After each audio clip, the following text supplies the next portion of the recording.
आशीष और स्वागत है आपका जनता तक में। यहाँ पर सीधी बात करेंगे कि जो केस लगातार राहुल गांधी पे चल रहा है, आखिरकार सुप्रीम कोर्ट का फैसला आने की जो उम्मीद है वो कहाँ तक नजर आ रही है। तो हमारे साथ यहाँ पर एडवोकेट नरेंद्र वर्मा जी मौजूद है। तो सर सीधा सवाल यही करेंगे कि जिस तरीके से केस चल रहा है यहाँ पर राहुल गांधी पर, तो वो केस लोगों को समझ नहीं आ रहा कि इतनी बड़ी बात नहीं है, फिर भी ऐसा कुछ हो रहा है। बिल्कुल ठीक कहा आपने। जैसा कि केस चल रहा है, आज तक इंडियन हिस्ट्री के अंदर किसी भी मानहानि के केस में, जिसे डिफेमेशन केस कहते हैं, इतनी बड़ी सजा किसी को नहीं मिली। और छोटा सा मुद्दा था, उस मुद्दे को बड़ा बनाया गया। आपको अगर मैं आज के तथ्य बताऊं, तारीख मिली है 4 अगस्त की। बीजेपी और नरेंद्र मोदी जी जानते हैं कि 11 अगस्त को मानसून सत्र खत्म होना है और वो नहीं चाहते उससे पहले राहुल गांधी पार्लियामेंट में एंट्री करे। सबको पता है सुप्रीम कोर्ट जब ये सुनेगी हियरिंग, उससे पहले पुर्णेश मोदी जी ने कैविएट दे के बोला जी पहले मुझे सुना चाहिए। जबकि ये निचली अदालत से केस हाई कोर्ट में गया, हाई कोर्ट से सुप्रीम कोर्ट में आया।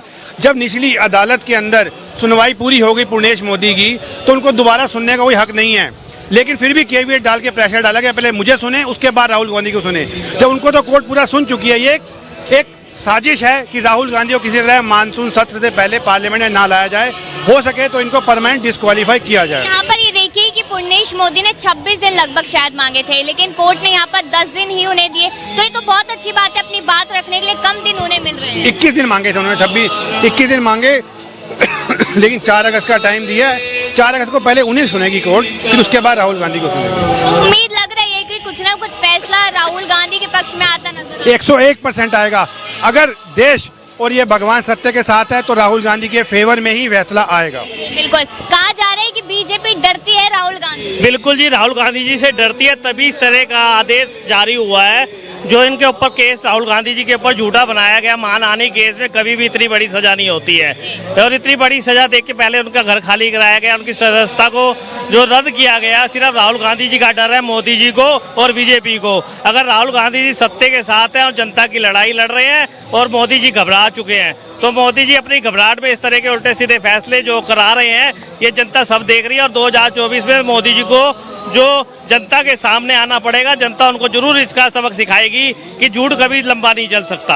अभी कहा जा रहा है कि कांग्रेस भी डरी हुई है, तभी 26 दल साथ आ गए। नहीं है, लोग आपस में बात नहीं करते थे, अब साथ है। कांग्रेस डरी नहीं हुई है। कांग्रेस पहले भी महागठबंधन कांग्रेस ने किया था, और अब मोदी जी ने तो 38 पार्टियों के साथ गठबंधन किया है। कांग्रेस तो 26 के साथ है। सबको मौका दे रहे हैं हम तो। हाँ, वो मौका दे रहे हैं। और कांग्रेस क्या कर रही है, ये देखिए कितनी दोगली नीति है मोदी जी की और उनकी सरकार की। अपने आप जो करे वो सही, दूसरा करे तो गलत। मोदी जी डरे हुए हैं राहुल गांधी से और कांग्रेस से। और 2024 में कांग्रेस की सरकार आ रही है और देश में कांग्रेस की सरकार बनेगी। भ्रष्टाचार की बात होएगी, बेरोजगारी की बात होएगी और आपस में मेल जोल की बात होएगी। सबसे बड़ा मुद्दा इस टाइम मणिपुर का होना चाहिए।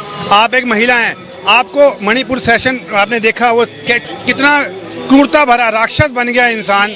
उससे पे बात करनी चाहिए, पार्लियामेंट जाके मोदी को बात करनी चाहिए, लेकिन वो बात करने को तैयार नहीं। उन्होंने लांछन लगाया, राजस्थान हो चाहे छत्तीसगढ़ हो, मैं हर एक को देखूंगा। आपने 2014 में 2019 में वादा किया था कि बहुत हुई महिलाओं पे अत्याचार, अब की बार मोदी सरकार। तो आपका फर्ज बनता है, ना कि आप राज्यों पे आरोप लगाएं, आपका फर्ज बनता है आप केंद्र में ऐसा कानून लगाएं। सबसे पहले जो मणिपुर में जिन्होंने जघन्य अपराध किए उनको सरेआम फांसी पे लटकाना चाहिए। जो देश में मैसेज आए कि हमारा प्रधानमंत्री है, सशक्त प्रधानमंत्री है, ना कि अपनी पार्टी के साथ है। 77 दिन बाद मोदी जी का बयान आता है 36 सेकंड का, वो भी सुप्रीम कोर्ट मानिए। सुप्रीम कोर्ट कहती है कि तुम नहीं कर सकते तो मैं करती हूँ, तब जाके मोदी जी कहीं 36 सेकंड का बयान देते हैं मणिपुर में। शर्म की बात है। कहाँ बेटी बचाओ बेटी पढ़ाओ की बात करते थे और कहाँ बेटियों के साथ किस तरह का अत्याचार हो रहा है। तो ये सवाल खड़ा हो गया, अगर कांग्रेस होती सत्ता में तो क्या कर लेती? आपने एक सवाल पूछा, क्या मोदी जी राहुल गांधी से डर गए हैं? हम पीएम पद की गरिमा का ख्याल रखेंगे। यहाँ पर मैं ये कहूँगा कि जो रूलिंग पार्टी है, वो रूलिंग पार्टी आज इस बात से डरी हुई है कि देश की जनता हिंदू मुस्लिम सिख ईसाई एक ना हो जाए, इस बात से डरी हुई है। मेन मुद्दा ये है कि जनता अगर एक हो गई तो हमारा क्या होगा। जो एजेंडा इन्होंने चलाया हुआ है वो एजेंडा फर्जी है। मणिपुर पे कोई बात नहीं हो रही है, कर्नाटक में वायलेंस हुआ उस पर कोई बात नहीं हो रही है, जगह जगह वायलेंस। कांग्रेस होती मणिपुर में तो क्या करती? देखिए, कांग्रेस होती, मैं ये नहीं कहूँगा कि कांग्रेस होती ये करती, बीजेपी होगी ये करेगी, बट रूलिंग गवर्नमेंट से हमें जो एक्सपेक्टेशन होनी चाहिए, रूलिंग गवर्नमेंट वहाँ कहीं स्टैंड नहीं करती है। और रूलिंग गवर्नमेंट डरी हुई है कि देश की जनता एक ना हो जाए। बस कांग्रेस होती तो मैं आपको जवाब देता हूँ, कांग्रेस होती सबको साथ लेके चलती, डिवाइड एंड रूल कभी नहीं करती। इनकी शुरू से पॉलिसी रही है भाई भाई को लड़वा दो।